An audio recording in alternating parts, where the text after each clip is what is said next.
The Dano Swedish War of 1658, also known as the Second Northern War, was a continuation of the conflict between Denmark and Sweden that began the previous year. The war was sparked by a dispute over control of the strategically important Danish province of Holstein, which both Denmark and Sweden claimed as their own. The conflict began in May 1658, when the Swedish army, led by King Charles X Gustav, invaded Holstein.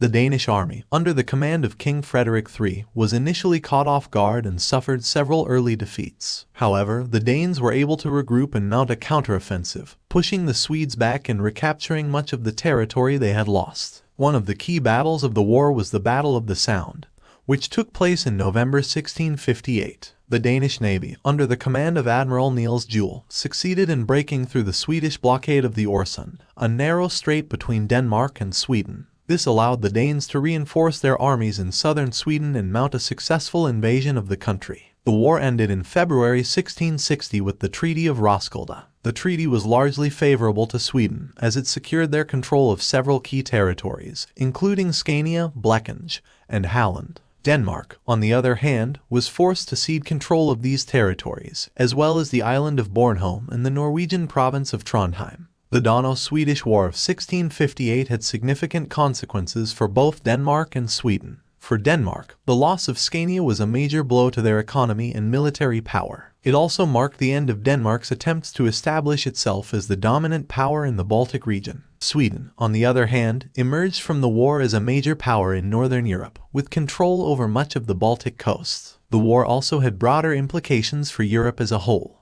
It demonstrated the growing importance of naval power in warfare, as the Battle of the Sound was one of the largest naval battles of the 17th century. It also highlighted the ongoing struggle between Protestant and Catholic powers in Europe, as Sweden was a Protestant power and Denmark was a Catholic power. Overall, the Dano Swedish War of 1658 was a significant event in European history, with far-reaching consequences for both Denmark and Sweden, as well as the broader geopolitical landscape of the continent.